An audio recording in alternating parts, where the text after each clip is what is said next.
जब किसी भी मूवी को थिएटर पर रिलीज किया जाता है तो उससे पहले एक खास सर्टिफिकेट दिया जाता है जिसे सेंसर सर्टिफिकेट कहते हैं। ये बताता है कि उस फिल्म को कौन देख सकता है और कौन नहीं। ये प्रमाणन किसी भी फिल्म निर्माता को central board of film certification यानी CBFC द्वारा दिया जाता है। CBFC ये सुनिश्चित करता है कि फिल्मों को सार्वजनिक रूप से दिखाए जाने पर 1952 के सिनेमैटोग्राफ अधिनियम का पालन किया जाए।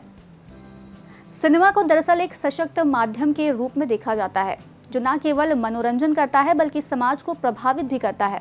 इसके प्रभाव को पहचानते हुए देश भर में सरकारें फिल्म उद्योग को नियंत्रित करने के लिए कानून और नियमों को लागू करती हैं।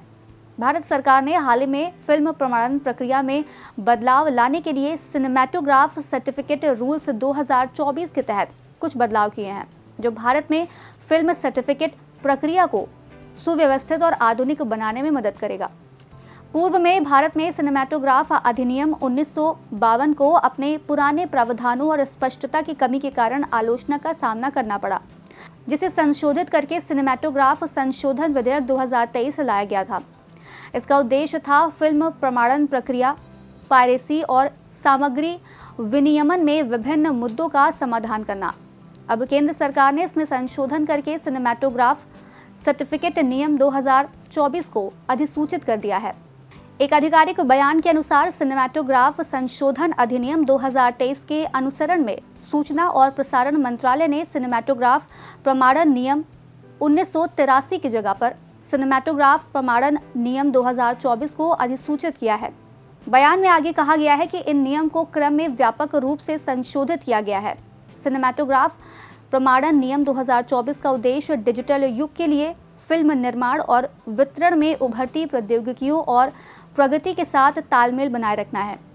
नियमों का उद्देश्य कलाकारों के हितों की रक्षा और पायरेसी से मुकाबला करते हुए फिल्म उद्योग के लिए पारदर्शिता, दक्षता और व्यापार करने में आसानी बढ़ाना है। साथ ही सार्वजनिक प्रदर्शन के लिए फिल्मों के प्रमाणन की पूरी प्रक्रिया में सुधार और समसामयिकता लाने के लिए सिनेमैटोग्राफ नियमों को अधिसूचित किया गया है। कुछ पॉइंट्स के जरिए समझते हैं कि सिनेमैटोग्राफ प्रमाणन नियम 2024 में शामिल सुधार के प्रमुख पहलू क्या हैं। सबसे पहले फिल्म सर्टिफिकेशन की प्रक्रिया के लिए समय सीमा में कमी और सभी लेन देन के समय को खत्म करने के लिए पूर्ण डिजिटल प्रक्रिया को अपनाना शामिल है। अभी तक किसी भी फिल्म को A, UA और U प्रमाणित किया जाता है, लेकिन अब UA की निरंतर विकसित होने वाली कैटेगरी को भी 3 उम्र के आधार पर श्रेणियों में विभाजित किया गया है, जिसमें 7 वर्ष यानी UA7, 13 वर्ष UA13 और 16 वर्ष UA16 कैटेगराइज है।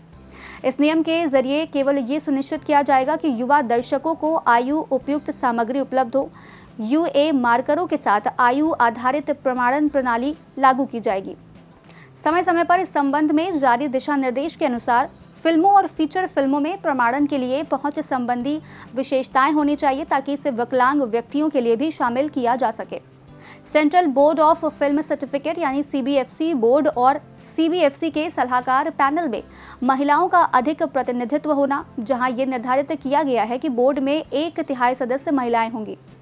संशोधन के तहत केंद्रीय फिल्म प्रमाणन बोर्ड यानी CBFC के प्रमाण पत्रों की स्थायी वैधता के लिए केवल 10 वर्षों के लिए प्रमाण पत्र की वैधता पर प्रतिबंध को हटाना, टेलीविजन के लिए फिल्म की श्रेणी में परिवर्तन करना यानी टेलीविजन प्रसारण के लिए संपादित फिल्म का पुनः प्रमाणीकरण, क्योंकि केवल अप्रतिबंधित सार्वजनिक प्रदर्शन श्रेणी की फिल्में ही टेलीविजन पर दिखाई जा सकती हैं। ऐसे में सिनेमैटोग्राफ प्रमाणन नियम 2024 फिल्म उद्योग के लिए कई मायनों में खास है। ये नियम फिल्म उद्योग के विकास को बढ़ावा देने और फिल्मों की गुणवत्ता में सुधार करने में मदद करेगा। प्रमाणित सिनेमैटोग्राफरों को फिल्म उद्योग में बेहतर रोजगार के अवसर मिल सकेंगे और सर्टिफिकेशन नियमों से विभिन्न प्रकार की फिल्मों के निर्माण को बढ़ावा मिलेगा। साथ ही फिल्मों में क्षेत्रीय भाषाओं और संस्कृतियों का प्रतिनिधित्व भी बढ़ेगा।